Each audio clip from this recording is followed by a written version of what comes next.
चलो बच्चों, तो आज हम लोग ओसी में चैप्टर नंबर 3 कंटिन्यू करें। जो चैप्टर का नाम है प्लानिंग। प्लानिंग जो हमारे मैनेजमेंट का सबसे पहला और सबसे इम्पोर्टेंट फंक्शन कहलाता है। आपको अपने बिजनेस का प्रॉपर मैनेजमेंट करना हो तो प्लानिंग सबसे पहले ज़रूरी है। प्लानिंग के बिना बाकी का मैनेजमेंट बिल्कुल भी नहीं हो सकता है, बराबर ना। इसलिए सबसे पहले प्लानिंग आता है। और प्लानिंग मीन्स क्या, कल हमने समझा था कि प्लानिंग मतलब क्या। तो फ्यूचर में आपके बिजनेस में गोल्स कंप्लीट करने के लिए, आपके जो भी गोल्स हो उसे पूरा करने के लिए कौन से काम करने हैं, कैसे करने हैं और कितने टाइम में वो काम पूरे करने हैं, इसके बारे में सोचना, मतलब फ्यूचर के बारे में ही पहले से सोच के रखना, उसे प्लानिंग कहते हैं। कल हमने प्लानिंग के कैरेक्टरिस्टिक्स, इम्पोर्टेंस, उसके कुछ लिमिटेशंस भी समझी थी। आज हम लोग प्लानिंग में दूसरा पॉइंट एक देखें जो आता है process of planning. Process of planning मतलब कोई भी चीज़ की प्लानिंग करनी हो ना, तो उसके लिए कौन से स्टेप, कौन सी प्रोसेस होनी चाहिए, जो स्टेप बाय स्टेप आपको ये पॉइंट्स दिए हुए हैं। और इसके लिए अगर आपको कहा जाए ना, तो ये आपके चैप्टर का बहुत इंपॉर्टेंट क्वेश्चन, आपके एग्जाम में 5 मार्क में ऑलमोस्ट ये क्वेश्चन पूछा जाता है, प्रोसेस ऑफ प्लानिंग, बराबर। और ये प्रोसेस है, इसमें आपको ये पॉइंट स्टेप बाय स्टेप ही लिखने हैं, ठीक है। ये जो 8 स्टेप्स हैं वो ये 8 स्टेप्स लिखने ही हैं। आपके आगे जो कैरेक्टरिस्टिक, इम्पोर्टेंस, वो सब पॉइंट्स होते हैं ना, उसमें आप ऊपर नीचे पॉइंट लिख सकते हो। ये प्रोसेस है बेटा, इस प्रोसेस में आपको सेम ही पॉइंट्स लिखने हैं। तो हम लोग भी समझें कि ये प्लानिंग कैसे की जाती है, उसकी प्रोसेस समझें।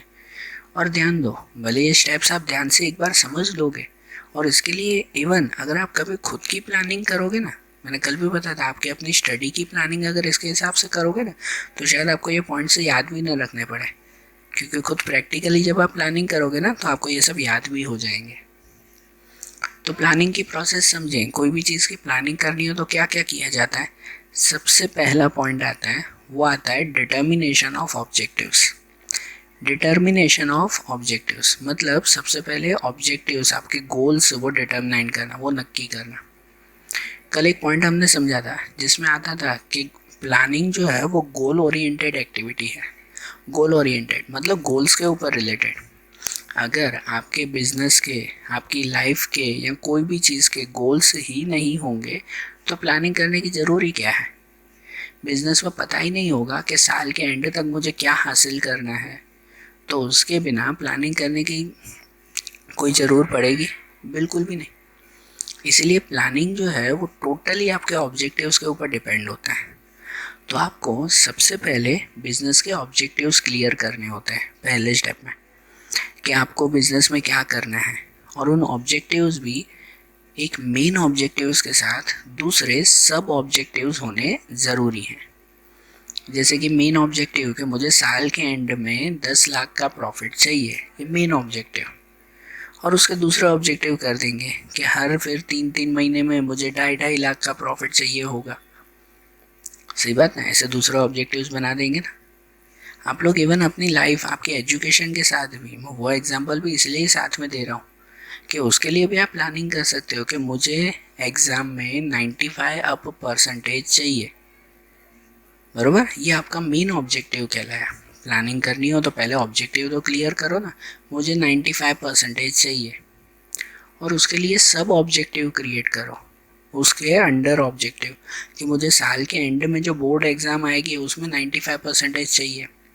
तो उससे पहले जो मेरी जो मिड टर्म जो भी एग्ज़ाम्स होगी उसमें भी मुझे 95 लाने होंगे। तो फिर बराबर ना, मैं पहले 3 महीने बहुत मेहनत करूँगा और उसमें मेरे जो है वो 95 परसेंटेज आएंगे, दूसरे भी 3 महीने, तीसरे भी 3 महीने में, तो जाकर साल के एंड में भी मेरे 95 रहेंगे। तो एक बड़े गोल के साथ आपको छोटे छोटे गोल्स बनाना ज़रूरी है। मतलब सबसे पहले प्लानिंग में एक बड़े ऑब्जेक्टिव के साथ कुछ सब ऑब्जेक्टिव बनाना ज़रूरी होता है। तो प्लानिंग का पहला स्टेप, जब ऑब्जेक्टिव डिटर्मिनेंट हो जाए, नक्की हो जाए, तो उसके बाद का दूसरा स्टेप आता है, वो आता है क्लैरिफाइंग प्लानिंग प्रीमाइसेस। फिर क्लैरिफाइंग प्लानिंग प्रीमाइसेस, प्लानिंग के अलग अलग प्रीमाइसेस को क्लैरिफाई करना। प्रीमाइसेस मीन्स क्या, तो प्रीमाइसेस मीन्स कहलाते हैं कि आपके एजम्पशंस या फॉरकास्टिंग। फॉरकास्टिंग कहते हैं ना, फ्यूचर के बारे में पहले से ही सोचना। वो फोरकास्टिंग या अजम्पशंस उसे प्रीमाइसेस कहते हैं। तो आप जब प्लानिंग के ऑब्जेक्टिव्स क्लियर हो जाए ना, तो उसके लिए फोरकास्ट करना शुरू करो, अजम्पशन करना शुरू करो कि मैंने ये ऑब्जेक्टिव बनाया है, मुझे बिजनेस में साल के 10 लाख रुपए प्रॉफिट चाहिए, तो उसके लिए मुझे क्या क्या करना होगा, पूरे साल में कौन कौन सी मुसीबतें आएगी, कौन कौन से मेरे जो है वो ये मेन पॉइंट्स होंगे कि भाई जहाँ पर मैं ज़्यादा से ज़्यादा प्रॉफिट कर सकता हूँ। साल के बीच में दिवाली की सीज़न आएगी, मैं ज़्यादा प्रॉफिट कमाऊँगा, बारिश की सीज़न आएगी, उसमें थोड़ा कम चलेगा मेरा बिजनेस, बराबर ना, बीच में ये सब दूसरे त्यौहार आएंगे, उसमें मैं ज़्यादा प्रॉफिट कमा सकता हूँ। तो ऐसे ही पूरे साल के अजम्पशन करने होंगे ना, वो अजम्पशन को क्लैरिफाई करना, माइंड में क्लियर करना कि मैंने जो भी सोचा है वो सब बरोबर है या नहीं है। ये पॉइंट आपका काफ़ी इम्पोर्टेंट कहलाता है, क्योंकि अगर आपके अजम्पशंस क्लियर नहीं होंगे ना, तो फिर आपकी पूरी प्लानिंग वेस्ट हो सकती है। आपको सोच कर चलना होगा कि मुझे साल में अगर इतना प्रॉफिट कमाना है तो उसके लिए मैं क्या क्या कर सकता हूँ पूरे साल में। पहले ही सिर्फ माइंड में सोचना, क्लैरिफाई सिर्फ माइंड में करना, क्या क्या कर सकता हूँ, कैसे कर सकता हूँ, मैं कैसे सेलिंग करूँ, बराबर, किस टाइम पे सेलिंग करूँ, कौन से एरिया में करूँ, कौन से प्राइस पे करूँ, ऐसे सब अजम्पशन करना ना कि अगर मैं ऐसा करूँगा ना तो उससे मुझे ये बेनिफिट मिलेगा, मुझे ऐसे काम नहीं करना होगा कि जिससे मुझे जो है नुकसान होगा, तो ये सब काम मैं नहीं करूँगा। तो ये सब प्रीमाइसेस पहले क्लैरिफाई करना। आपके एजुकेशन के लिए भी अगर आपको जो है वो ये इतने परसेंटेज लाने हैं तो पहले आपको प्रीमाइसेस करने होंगे, मतलब अजम्पशन लगाने होंगे कि पूरे साल में मैं इतने इतने घंटे रोज़ पढ़ाई करूँगा, इतने टाइम पे पढ़ाई करूँगा, एग्ज़ाम का टाइम आएगा तो मुझे थोड़े टाइम बढ़ाने पड़ेंगे, ये चीज़ें मुझे स्टडी से अलग करती है, मोबाइल या दूसरी चीज़ें, तो उनसे मैं थोड़ा दूर रहूँगा। भाई मैं कौन सी चीज़ पे ज़्यादा फोकस करना है तो उस चीज़ पे ज़्यादा फोकस करूँगा। ये सब प्रीमाइसेस नक्की करना। ये नक्की हो जाए ना तो इसे और ज़्यादा क्लियर करने के लिए प्लानिंग का थर्ड पॉइंट आता है, इस सेकंड के साथ ही जुड़ा हुआ थर्ड पॉइंट, वो आता है collection and analysis of information. जब प्रीमाइसेस को और ज़्यादा क्लियर करना हो ना तो उसके लिए आपको इन्फॉर्मेशन, डेटा चाहिए होता है, तो उस डेटा को कलेक्ट करना और एनालिस करना। मतलब कि जैसे मुझे साल में जितना प्रॉफिट कमाना था तो मैंने सोचा कि भाई मेरे लिए जो है वो ये त्यौहार की सीज़न आएगी और उसमें मैं बहुत ज़्यादा कमा लूँगा, बराबर, ये एजम्पशन की है ना, प्रीमाइसेस की है ना। लेकिन सच में क्या उस सीज़न में मुझे इतना प्रॉफिट मिलेगा या नहीं मिलेगा, इसके लिए ज़रूरी इन्फॉर्मेशन कलेक्ट करना और उसको एनालाइज करना, बराबर। आपने जो भी अंदाज़ा लगाया हो ना, उस अंदाजे के लिए बाहर से मार्केट सिचुएशन जानना कि मार्केट में इस साल मंदी बहुत है, हो सकता है कि उस सीज़न में इतना प्रॉफिट मुझे ना हो, बराबर, या मार्केट में अभी जो सिचुएशन चल रही है हो सकता है 6 महीने बाद सब चेंज हो जाए, तो उसके लिए परफेक्ट डेटा क्रिएट करना और उस डेटा को एनालाइज भी करना।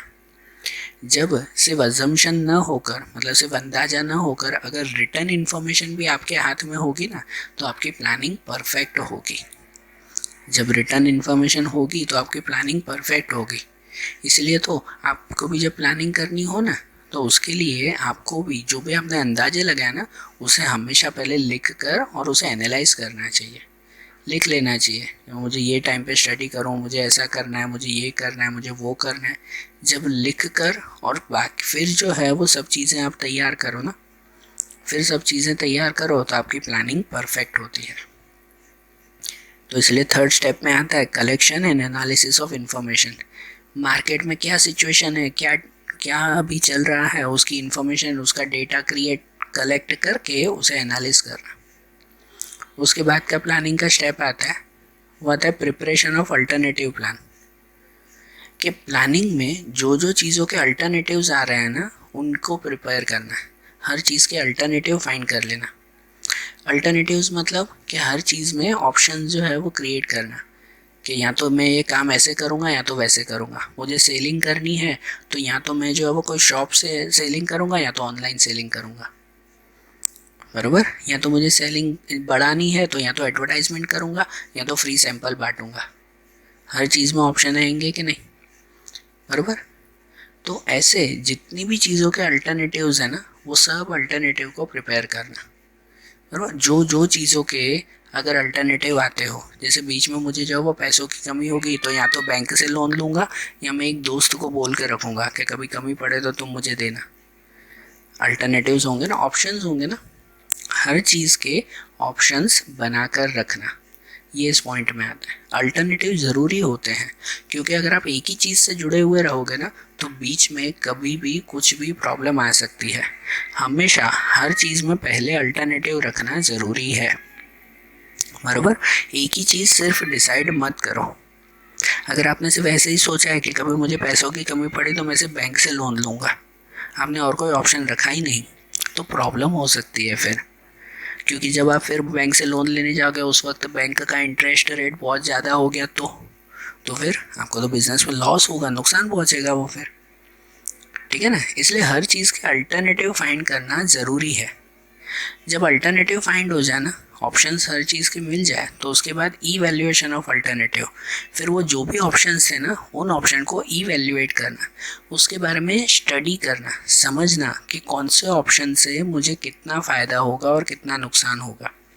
जैसे सेलिंग के बारे में कि मुझे सेलिंग करनी है तो मैं शॉप पे सेलिंग करूं, ऑनलाइन सेलिंग करूं, घर घर जाके सेल्समैनिंग करूं कि क्या करूं, बराबर। ये ऑप्शन से अल्टरनेटिव होंगे ना, हर अल्टरनेटिव को इवैल्यूएट करना कि मैं अगर शॉप से सेलिंग करूंगा तो मेरी इतनी सेलिंग हो सकती है, ठीक है। इसके बारे में सोचना, प्लानिंग करना, यही तो कहते हैं ना, उसके बारे में सोचना। अगर मैं ऑनलाइन सेलिंग करूंगा तो उससे इतनी सेलिंग होगी, अगर मैं घर घर सेल्समैनिंग करूंगा तो फिर ये चीज़ें होगी।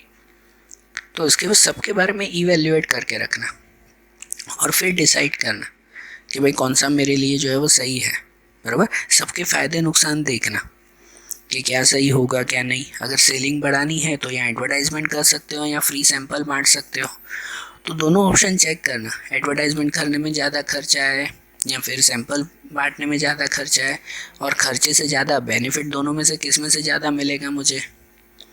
जब इवैल्यूएशन सब चीज़ों का हो जाए ना तो उसके बाद आता है selection of the best alternative. उसके बाद बेस्ट अल्टरनेटिव उनमें से सिलेक्ट करना कि जब सब अल्टरनेटिव का इवैल्यूएट कर लिया, नक्की कर लिया भाई इसमें से इतना फ़ायदा इतना नुकसान है, तो उसमें से बेस्ट अल्टरनेटिव सिलेक्ट करना कि मुझे सेलिंग करनी है ना तो मैं ऑनलाइन नहीं करूँगा, फिर सिर्फ शॉप पे करूँगा, या तो फिर सेल्समैनिंग बंद करके सिर्फ शॉप पे और ऑनलाइन दोनों करूँगा।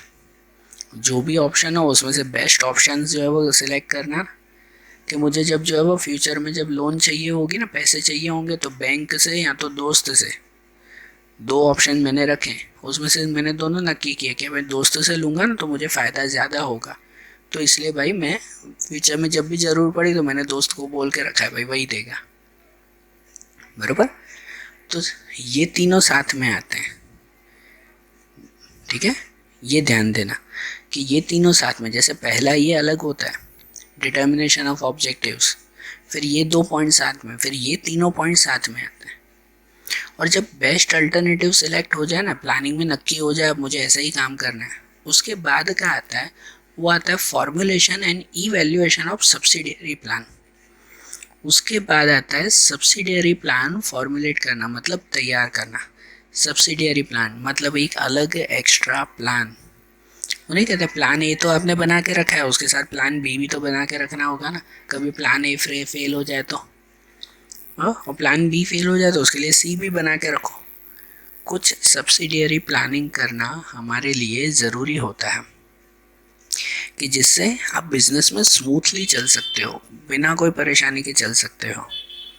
सब्सिडियरी प्लान में ऐसे कहेंगे हम लोग, इसे जो है वो ऐसे कहेंगे कि जो भी आपने अल्टरनेटिव फाइंड किए थे ना, उनमें से एक बेस्ट अल्टरनेटिव तो आपने सिलेक्ट किया, लेकिन बाकी के अल्टरनेटिव को भी सब्सिडियरी प्लान की तरह आप लोग रखो। कि जैसे आपके पास ऑप्शन थे कि सेलिंग करूँगा या तो शॉप पे सेलिंग करूँगा या तो ऑनलाइन सेलिंग करूँगा या तो सेल्समैनिंग करूँगा, उसमें से बेस्ट आपने सेलेक्ट किया कि मैं शॉप पे सिर्फ सेलिंग करूँगा, ऑनलाइन सेल्समैनिंग नहीं। लेकिन सब्सिडियरी प्लान बना के रखो कि अगर शॉप पे सेलिंग नहीं चली तो दूसरा ऑप्शन मैं ऑनलाइन करूँगा, बराबर ना।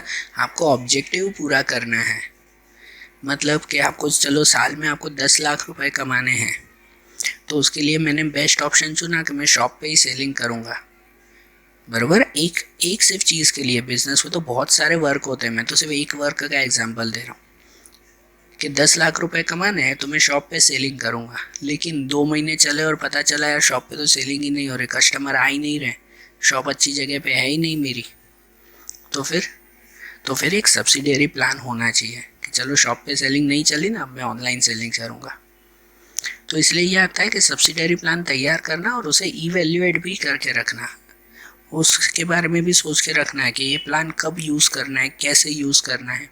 अगर आपने सब्सिडियरी प्लान नहीं बनाया है ना, तो आपको बिजनेस में शायद कभी बहुत बड़ी प्रॉब्लम आ सकती है, क्योंकि अगर आपने एक ही प्लान बनाओगे और वो प्लान अगर फेल हो गया तो आपका ऑब्जेक्टिव कभी भी पूरा नहीं होगा। इसके लिए एक एक्स्ट्रा प्लान होना ज़रूरी है। और आखिरी प्रोसेस का स्टेप आता है, वो आता है इवैल्यूएशन ऑफ प्लान। प्लान का इवैल्यूएशन करना मतलब कि जो भी आपने पूरा प्लान बनाया है ना, उसे एक बार फिर से चेक कर लेना। या तो ये इवैल्यूएशन कहो ना, तो इवैल्यूएशन तो हर स्टेप में आता है कि आप गोल्स बनाओ, उसके बाद जो है वो पहले इवैल्यूएट कर लो गोल्स बरोबर है या नहीं। जब अजम्पशन करो तो भी चेक करते हैं आप बरोबर किए हैं या नहीं, इन्फॉर्मेशन डेटा बरोबर कलेक्ट किया है या नहीं, सब प्लान्स बरोबर बनाए हैं या नहीं। तो इवैल्यूएशन हर स्टेप पे ज़रूरी है। और उसके बाद आपका जो है वो कहते हैं ना, इस प्लानिंग के हिसाब से आगे बढ़ना, जिसके लिए बिजनेस में एक फार्मूला कहते हैं, वो कहते हैं look and leap. Look and leap means ध्यान दो, ध्यान से देखो, एंड लीप, लीप मतलब चलो या तो फिर कूदो, कहते हैं ना, ध्यान से देखो और आगे बढ़ते रहो, बराबर। तो धीरे धीरे आगे बढ़ते रहो, जिसे कहते हैं लुक एंड लीप। जब पूरी प्लानिंग हो जाए तो उस प्लानिंग के हिसाब से स्टेप बाय स्टेप आगे बढ़ते रहते हैं। और प्लानिंग करना मतलब हमेशा फिक्स रहना वो भी नहीं होता।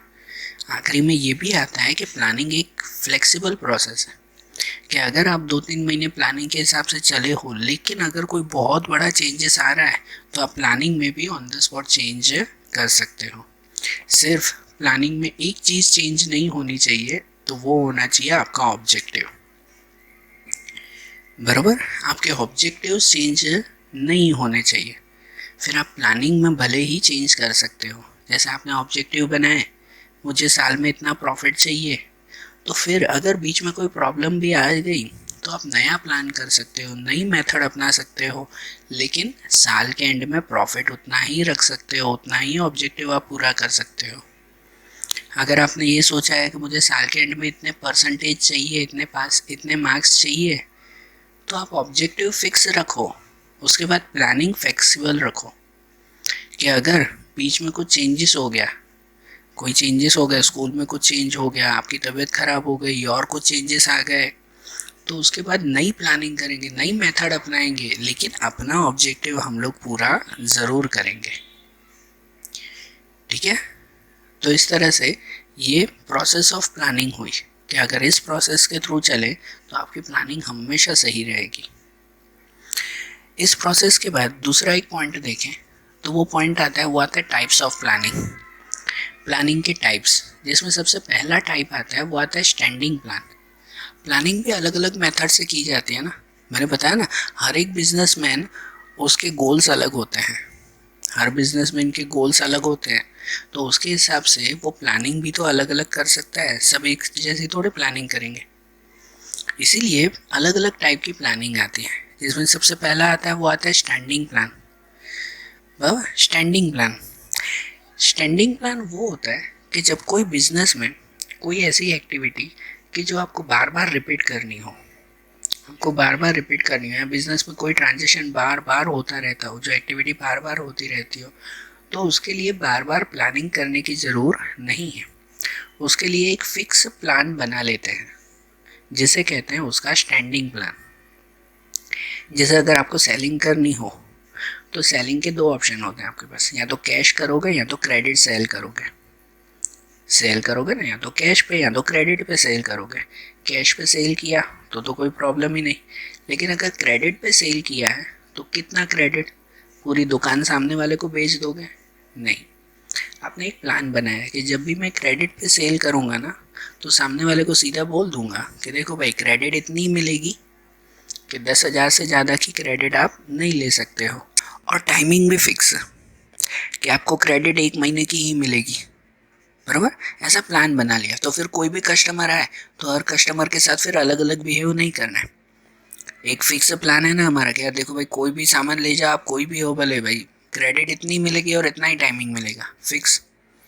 जैसे आपको अगर कोई प्रोडक्ट बनाना है और प्रोडक्ट के लिए पैकिंग करनी है उसकी, तो पैकिंग के लिए हर प्रोडक्ट को अलग अलग पैक करना या उसके लिए अलग अलग प्लानिंग करना नहीं, उसके लिए एक फिक्स प्लान बना दिया कि कोई भी प्रोडक्ट आएगा ना उसको इसी मेथड से पैक करेंगे, उसके ऊपर यही स्टिकर लगेगा, उसके ऊपर यही नाम लिखा जाएगा, उसके ऊपर यही सिंबल होगा, यही लोगो होगा। ऐसे एक फिक्स प्लान कर लिया ना, अब जब भी पैकिंग करनी हो तो बार बार सोचने की ज़रूरत नहीं होती, बस हमें यही काम करना है, ये प्लान पहले ही कर लिया हमने।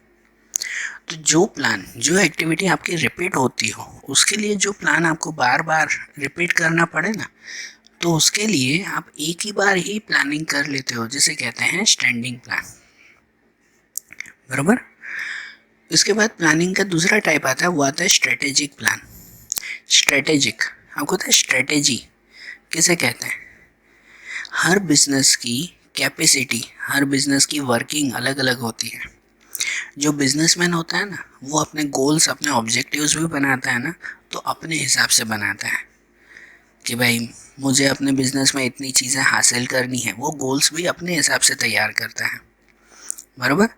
तो इसके लिए हर बिजनेसमैन को अपने कुछ ड्रॉबैक्स पता होते हैं, अपनी कुछ क्या कहते हैं खासियत वो पता होती है। ड्रॉबैक्स मतलब कमजोरियाँ, और खासियत वो पता होती है उसे, भाई मेरी ये कमजोरी है या मेरी ये खासियत है, और उसके हिसाब से हर बिजनेसमैन अपनी कोई पर्टिकुलर प्लानिंग बनाता है। ऐसे प्लानिंग को हम लोग कहते हैं स्ट्रेटेजिक प्लान। मतलब एक छोटा सा सिंपल सा एग्जांपल कि जैसे छोटे छोटे शॉप होते हैं ना, सब शॉप का जनरल टाइमिंग होता है। जनरल टाइमिंग होता है कि सुबह जो है वो 9-10 बजे शॉप खुलते हैं और शाम को जो है वो ये 8-9 बजे तक चलते हैं, 12 घंटे चलो शॉप चलते हैं, जनरल टाइमिंग। बराबर। लेकिन अगर कोई पर्सन ऐसा हो कि नहीं भाई मुझे जो है वो शाम को ज़्यादा तक नहीं बैठना है, भाई मुझे दूसरा काम करना है, या दिन को मुझे ज़्यादा नींद आती है, उसे पता है ना, उसे अपनी लिमिटेशंस पता है ना कुछ, तो वो क्या करेगा कि नहीं भाई मैं 8-9 बजे नहीं खोलूँगा, मैं थोड़ा जल्दी खोल दूँगा, कि जिससे जो काम मैं दिन को करता हूँ वो काम मैं सुबह कर लूँ पहले। बराबर। तो वो उस हिसाब से काम कर लेगा और फिर दिन के टाइमिंग में वो थोड़ा आराम कर लेगा। तो उसने अपने हिसाब से प्लानिंग बनाई ना। बराबर। आप स्टूडेंट भी तो ऐसा करते हो ना, कि सभी स्टूडेंट जैसा करते हैं कि नहीं सुबह जल्दी उठकर पढ़ाई करते हैं। सब स्टूडेंट ऐसा नहीं, सब जो सुबह जल्दी उठकर पढ़ाई करते हैं तो इसलिए मेरी पढ़ाई अच्छी होती है, लेकिन ये ज़रूरी नहीं है।